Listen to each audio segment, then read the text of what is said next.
Hello, and welcome to another episode of LSVT Global's podcast, Think Big and Loud, where we share inspiring stories, expert insights, and engaging conversations, all designed to empower and uplift the lives of individuals with neurological conditions and those who love and support them. My name is Beth Peterson, and I'll be your host for the show today. In today's episode, we get to dive into the versatility of LSVT treatments with Dr. Cynthia Fox, CEO and co founder of LSVT Global. Originally designed to help individuals with Parkinson's regain their voice and movement, these therapies have expanded beyond their roots, now offering life changing outcomes to pediatric populations and beyond. So, Dr. Fox is going to take us on a journey through the evolution of these treatments, sharing the science, success stories, and future possibilities of these innovative approaches. So, thank you for joining us, Dr. Fox. I'm looking forward to talking with you about how LSVT LOUD has evolved for pediatric populations. It's great to be here. Thanks for having me. All right, and so I'm going to start really with the origins. So I'm wondering, LSVT LOUD was originally designed for Parkinson's, and what first made you consider applying it to children with cerebral palsy? It's such a good question and a fun story because I didn't really think of it. My brain was in adults in Parkinson disease, and we had started applying LSVT loud outside of Parkinson disease to other adult motor speech disorders. So, for example, dysarthria secondary to stroke or multiple sclerosis, but the pediatrics really hadn't entered my brain. And this is where the serendipity, I think, comes into play. So at that time, I was a PhD student at the University of Arizona, and I'm in the laboratory of Dr. Tom Hickson, Dr. Jenny Hoyt, and they were very respiratory focused. And one of their team members, Dr. Carol Boliek, was studying speech breathing and the development of speech breathing and respiratory patterns in infants at risk for cerebral palsy and children with cerebral palsy. So, just naturally in lab environments, you have lab meetings, you share different research, you share things that are going on. And over time, and I also did, I think, a rotation in Dr. Bolick's lab. So when we think about the speech and evolution of speech in some of these children with cerebral palsy, they have reduced vocal loudness. They have inadequate respiratory support. And so it was really at Dr. Bolick's nudging, she was like, what do you think about using LSVT loud in some of these children with cerebral palsy? And so it kind of just was like, oh, what do you think about it? Well, maybe it makes sense. You could make that rationale. But that's really where it kind of sat for quite some time. Mm-hmm. And then at one day she came to me and she said, I think I have the kiddo. I think I have the one that we should try it on. And it was through that we really sort of began the work that today has evolved 20 plus years Wow. later to where we are. Mm-hmm. So, was there like a certain aha moment that sparked that work and you feeling like this really could work? Well, it started, so we and as we train in our courses, the first thing that we did was just stimulability testing. So we brought this child in and sat down and thought, okay, I mean, I had no idea if a child would even do, imitate an ah or do any of the exercises. And in fact, I probably lean towards no, but we don't know if we don't try. So we did a stimulability session and we're super impressed by what we saw. He was engaged, he could imitate the exercises. It really revved up his motor system. And it was enough for us, along with the family, to say, well, let's give it a try. And as we go through stimulability, as you well know, we did a week of trial treatment first We liked what we saw. And so at the end of that week, we went ahead and proceeded with the 1 month of therapy. At the end of the 1 month, he made very nice gains in vocal loudness, vocal quality, some of the spillover to articulation. He really understood like what it meant to use his voice. And he was young. He was 3 years, 11 Oh. months. Mhm. And his mother said, he initiates conversation more. He wants to speak more. And so we were excited by the outcomes. Mhm. I think we were surprised and also excited by what that one case study showed Mhm. us. What do you think surprised you the most about how he did respond to LSVT Loud? I think the fact that he did it. Yeah. That he did it at all. Also, what we saw with him, and I think continue to see across the kids that we treat, this intrinsic motivation Mhm. that Mm. comes from being able to communicate and Mm. learning to control and like figuring out how to have this voice that they Mm. can turn on, turn off, and use that to, control their environment and to be able to communicate. Mhm. So it kind of gives them some of that power that maybe they didn't know that they even had. Absolutely. Mm. And I think the other thing that's surprising and continues to be surprising is how hard all of these kids work. And I Mm. know many times because the treatment is intensive and we do not change the protocol for pediatrics, they have 1 hour treatment sessions, 4 days a week for 4 weeks for the Mhm. 16 sessions in 1 month's time. And these kids work hard.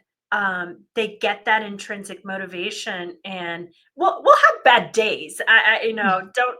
Don't think that that doesn't happen, but really how engaged they get and how hard they work. Wow. Yeah, that's really inspiring. So Yeah. you have the one case study, then how did you transition from that first case study into the cohort? I think you had 5 kids. Mm, And did mm. you face any challenges with the methodology when you moved to a smaller group design?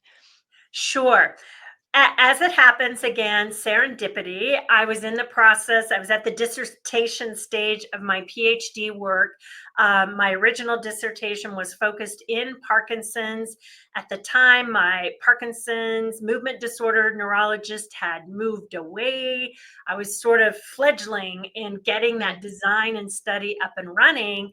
And in comes Dr. Boliek, who's so passionate after this case study and there and ready to help me, that I made the switch. And so actually that initial sort of design and study was my dissertation work. So we expanded from the case study. We included 5 children, predominantly spastic type cerebral palsy and dysarthria. And we did a multiple baseline single subject design with replication across participants. Um, and so it was great because we were able, one of the things about single subject is that you can get detailed analysis on each of the individual children. We did the multiple baseline that allowed us to actually get some stability pre-treatment. So it wasn't one time point compared to one time point. When you have variability in these kids, that it may have Hmm. just been the day of the week. You actually had multiple time points with a stable baseline, do the intervention, and have those multiple time points immediately post and at a 6-week follow-up. Hmm. It was also nice to get a range of dysarthria severity. So we had some kids who were much more mild, probably the most ideal. So their articulation was actually quite good. They were soft, breathy. But we also had some kids who were a little more ataxic. So the voice was stronger, the articulation was more impaired. So it allowed us to see, the impact across these different profiles. Hmm. And what were the overall changes you saw with their speech and communication? Mhm. We saw improvements, obviously, in the task we trained. So Mm. things like maximum phonation time, that's a training task. in some of the speech task, but we saw carryover to untrained speech. So voice and voice was louder, voice quality was improved, and then we had improvements in not just things like maximum vowel phonation, which isn't really speech. We had carryover into functional speech. Mm. In terms of listener perception, they also perceived improved prosody, so pitch inflection as well. Most kids did very well immediately pre-post. Well, at least one of the four that were treated, there was an untreated control in that cohort, did not maintain. So it showed us there has to be some buy-in for the child. So he did it while Mm. he was there. He had those changes, but as soon as treatment was done, he was done. Mm. And so the treatment effects didn't last Okay. as compared to some of the other children who really kept up the practice. And we saw, at that 6 month time or 6 week time point, they were actually able to maintain some of the changes. Oh. Oh, wow. So that is really encouraging. Yeah, so it can definitely work for these kids. Now, I know your research also goes beyond these acoustic measures, and you're now have looked into neural imaging and physiological measures. So, why was it critical to look beyond the acoustic and perceptual measures, and what have you found? Hmm. Absolutely. This really was spearheaded by Dr. Carol Boliek. So we finished up this study at the University of Arizona. She actually moved from Arizona to the University of Alberta in Edmonton, Canada, and applied for grants. And we ended up treating two more cohorts of children with cerebral palsy. Simultaneously, we submitted a grant in collaboration with Dr. Lorraine Ramig and the National Center for Voice and Speech, where her lab was, to look at some children with Down syndrome. So these were the studies that kind of carried on. So I wasn't the primary investigator in these, but was a key co-investigator. So Dr. Boliek's interest really is physiology, and her work at the U of A included a lot of speech breathing patterns using respiratrace, different things like that. So she carried that on. And in her two cohorts of children, they looked at the same measures we did, which were acoustic, perceptual, parent ratings, and then added physiological measures of speech breathing kinematics, chest wall EMG, and she did both structural imaging, so diffuser tensor imaging with MRI, and Mm-hmm. functional imaging with fMRI. Wow. So it's amazing the depth of Mm-hmm. analysis that we had. So we don't have large randomized controlled trials, but in these cohorts, really studying to not just say, okay, from a behavioral level, what did we notice, but trying to understand from a physiological level, what was the mechanism of change? Mm-hmm. And then given LSVT's, consistency with principles that drive neuroplasticity, are we actually changing Mm-hmm. neural functioning as well? Mm-hmm. So did the results show changes in the speech breathing and the neural patterns? Yes, absolutely. Mm. The speech breathing data showed that kids, while it wasn't completely consistent with typical developing children's patterns, it moved towards or more Mm. closely aligned to some of those patterns. Things such as starting at a higher lung volume to Mm. begin speech. We noticed interestingly, in the chest wall EMG, that after therapy, you know, these kids use more muscular effort. Huh. And some of the children will say, yes, I can be louder after therapy, but it takes work. And I think these data verified that it does take Mm-hmm. more muscular effort. Yeah. And, it motivates us to think, okay, if we keep training for longer periods of time, or if they have some time to, settle in and maintain, can we actually get where that muscular effort perhaps is a little less?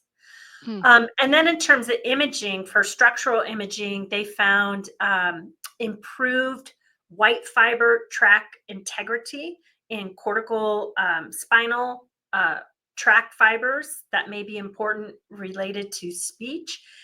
And those changes really occurred at 12 weeks.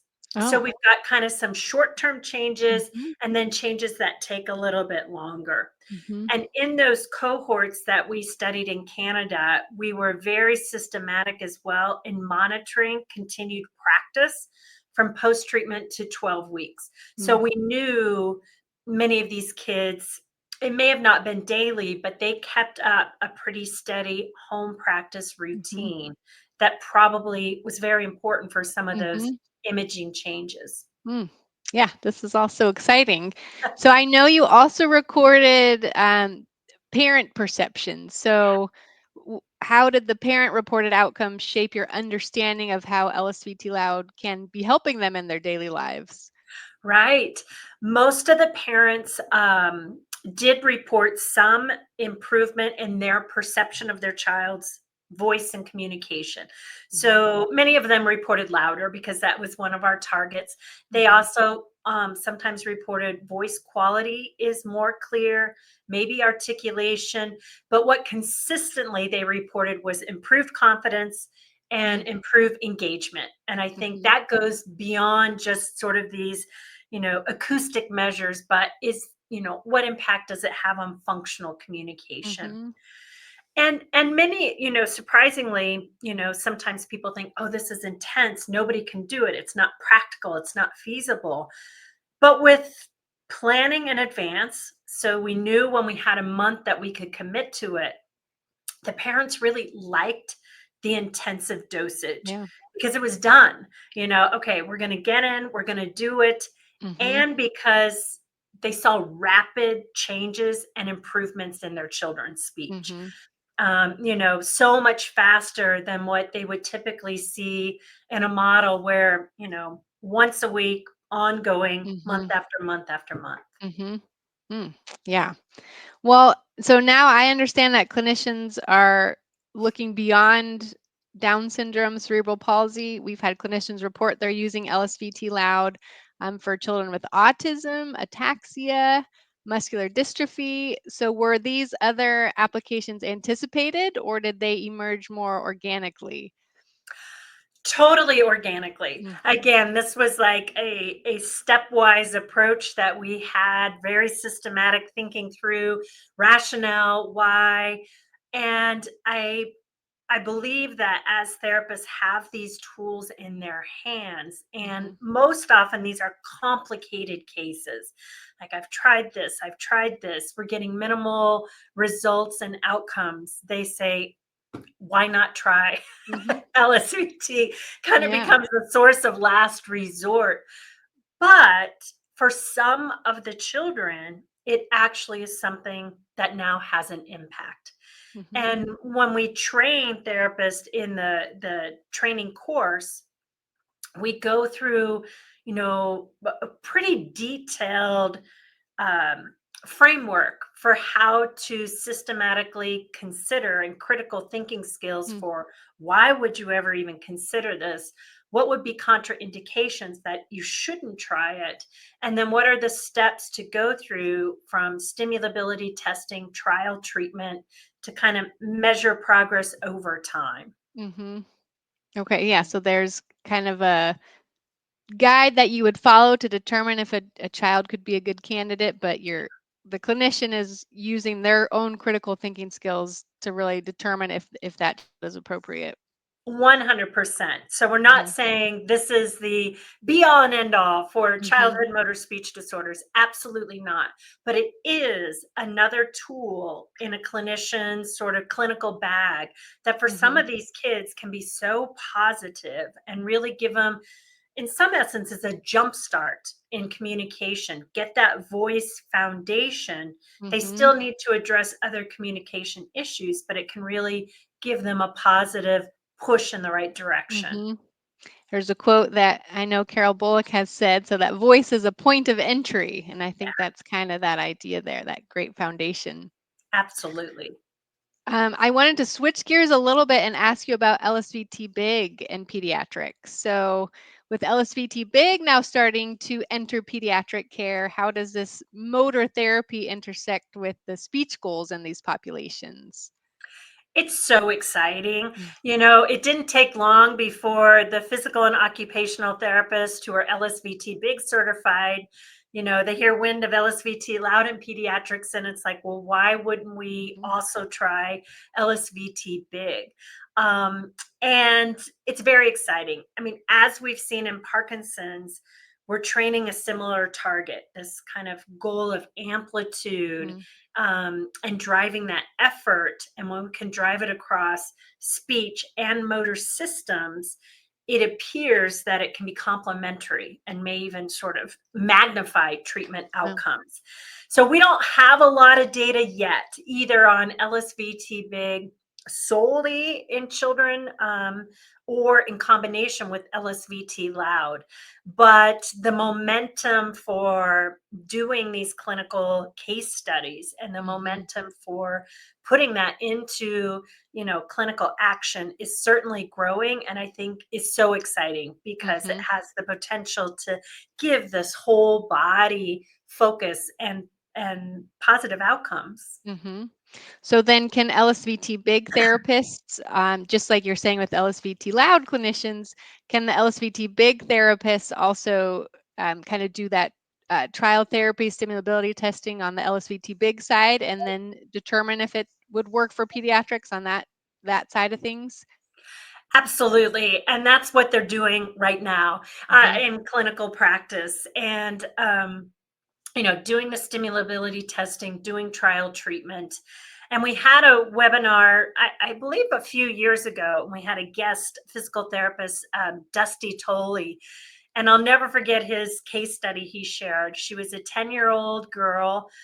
She had brain cancer, and she had multiple surgeries for resection of the tumor Hmm. and a lot of ataxia, unsteadiness.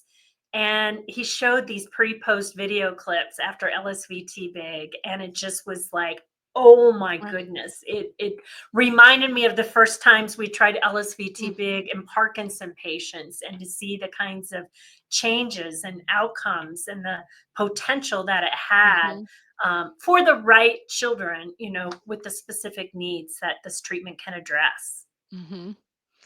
Well, so I'm also curious about, we did a podcast a couple months ago where we talked about the paradox with LSVT treatment. So that we have this standardized protocol, intensive protocol that you're mentioning, but also having some flexibility for clinicians to make sure Mm. goals are individualized and the exercises are personalized to the patient. So do you have that same kind of idea in kids, and how are you maintaining that treatment fidelity when you're balancing the rigor of the protocol but also the flexibility of adapting, especially with kids who might not be sitting there for the full Yeah. hour? So how are you doing that?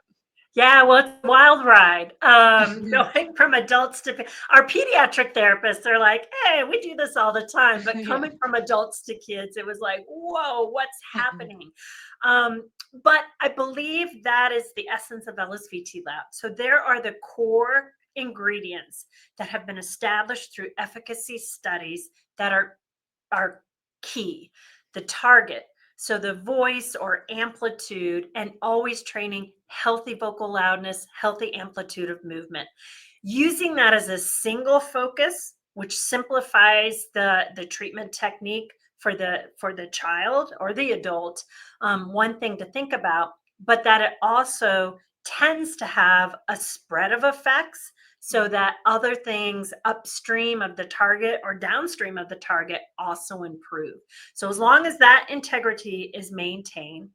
The second is that the mode of delivery of treatment ingredient is maintained.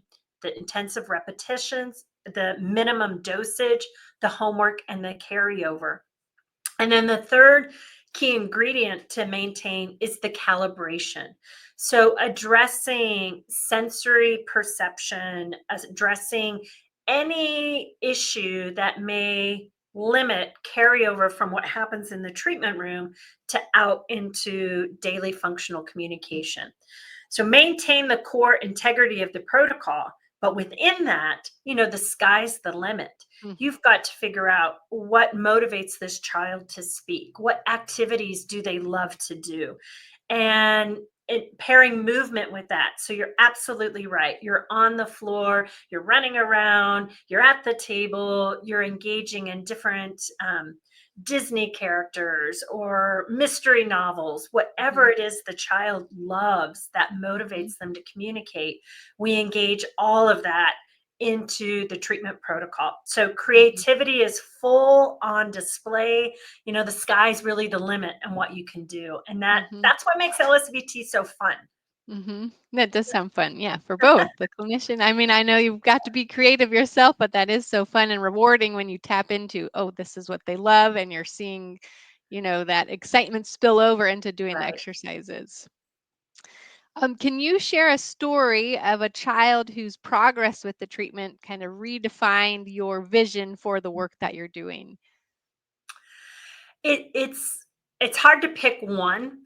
Okay. I think over and over again they all do it because, and it's this Mm. magical moment. We call them kind of aha moments in LSVT treatment. Again, whether it's adults or with children, when they really realize they have this power, that they have Yeah. the capability, that they can control this voice, and when they do it and communicate, they get this positive reaction. I love it when they kind of surprise themselves with what comes out and how it sounds and what they're able to do, and Mhm. just that, wonderful intrinsic motivation that comes from success of the voice and of doing the therapy. And then that builds on itself, and it just becomes this self-fulfilling prophecy of, Yeah. wow, I can do this, I want to do more. And they keep working hard in the treatment sessions. Mhm. Mm. Yeah, that does definitely keep you motivated then. And then Yeah. I know you're a researcher through and through. So, what unanswered questions in pediatric neurorehabilitation really keep you motivated to keep pushing the research forward? There are so many. This is just a brand new untapped area where we've barely scratched the surface. I think Mm. we have enough research to say absolutely it's reasonable to try this treatment approach in a range of children. This is where your clinical judgment is absolutely key. The critical thinking skills that we teach in the course will help you along the way. But oh boy, case studies on a range of different types of conditions that may cause childhood motor speech disorders, looking at comparative treatments, looking at stacking therapies, maybe LSVT is one piece of it.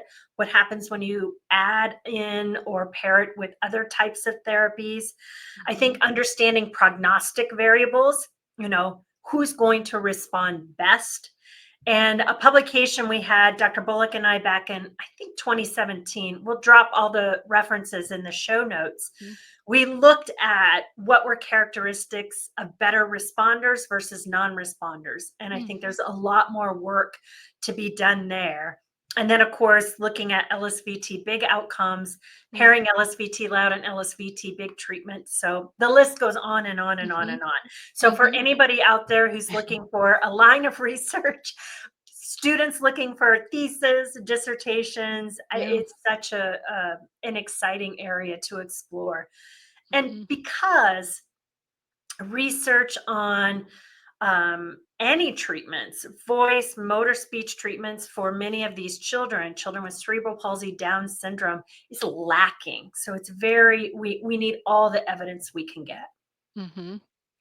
Well, and just to wrap up, if there's anyone in the audience who might be thinking this, could work for my child, how do they go about getting connected with a therapist? Oh, sure. So on our website, there's a link that says find LSVT clinicians. You can click that link and search for LSVT certified clinicians in your area. There are clinicians now who have a pediatric designation, which means they either taken the pediatric specific course or they treat pediatrics. So you might seek them out. Even if a therapist doesn't have a pediatric designation, if they've been LSVT loud trained, they are capable of delivering LSVT loud treatment. So you might reach out to them and see if they might be willing to consider, a pediatric client in their practice to Mhm. to try. If you Mhm. have troubles locating anyone, you can always email info@lsvtglobal.com. Mhm. And our great staff is always willing to go above and beyond and try to connect you with somebody. Mhm. All right. Well, thank you, Dr. Fox. I appreciate your time here today, sharing your knowledge and wisdom and passion with us and pediatrics and bringing Yeah. these treatments to the pediatric world. Yeah, and I just have one thing I forgot that I wanted to share because I think this was great. These are from a blog series that we have, and we'll have those in the show links too. And because I think it really captures the essence of the excitement, but the challenge of applying LSVT, loud or big, to pediatric populations. So Mhm. um, we had two therapists, one LSVT loud, one LSVT big, treat kids this summer. And they wrote about one of the clients, Wes. His mother wrote about the experience, and the occupational therapist, Erica Vitek, wrote about the Mhm. experience. Mm. But the parent quote was, and I just think this is so perfect. She said, Yeah. "In the beginning of the program, I was really worried this program was not for Wes. I was worried that he was too young, had too hard of a time following directions, and generally too low cognitively to participate. Wes, Erica, and Jody, who is the speech therapist, work so hard together to show that kids Wesley's age can do better with this type of intervention. Mm. Wesley eventually learned the routine, the exercises, and eventually expected what was coming." Mm. So it speaks to Mm. having patience and Mhm. giving the treatment time. And Mhm. then the quote from Erica, the OT, which this is exactly how I felt. "The first day when he arrived with his family, I realized how I was wholly unprepared. I had not treated a young child for movement deficits in my entire 22-year career as an occupational therapist. I wasn't sure I would even be able to get him to follow any directions. After the session, I felt like a new grad, overwhelmed, incapable, uncertain, but the parents were so motivated, and I had to find a way to utilize what I knew about the potential of big." Yeah. So it's just like, if you try it and you're thinking, oh my gosh, this is not working, persist. It Yeah. does take time. Have Mhm. confidence in the therapy, and there will be kids it's not appropriate for, but don't give Yeah. up too soon, I think, Mhm. is the message of those two experiences. Mhm. I also love the idea of, both motivating each other. So the client and family are motivated by what the therapist is doing, and on the other side, the therapist is motivated by the client progressing. So that's really neat that this just reciprocal relationship of Yeah. continuing to get better. Yeah. Oh, that's Yeah, great. Well, thank you for sharing that. absolutely. All right. Well, we'll go ahead and close. I want to just do a few credits here at the end. So, a big thank you again to Dr. Cynthia Fox for sharing her wealth of wisdom with us. And I want to give credit to the theme song that you're hearing at the beginning and end of this podcast. That's called Think Loud for Parkinson's by Kindred Spirit and Leo Sayer. It was a song and video inspired by LSVT Loud speech treatment, and it was developed to raise awareness for Parkinson's worldwide. The song is available for streaming or download on major music platforms such as iTunes and Amazon. And proceeds from the song are sent to UK charity Cure Parkinson's.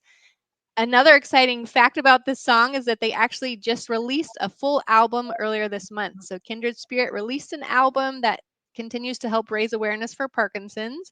You can listen to it and support their Think Loud project by purchasing the album, and I'll link that the album in the show notes. I also want to make sure we thank our production team, CS Design Studios, who makes All the magic happened to get the podcast up and running.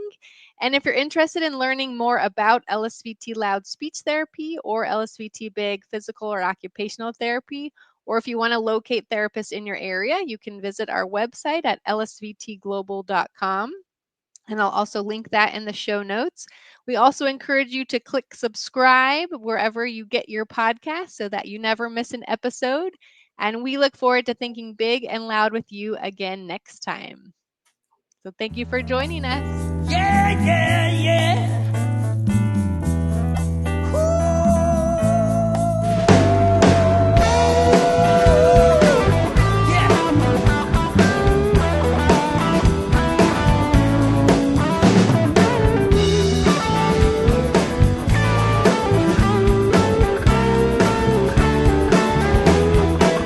I speak up 'cause I wanna be heard.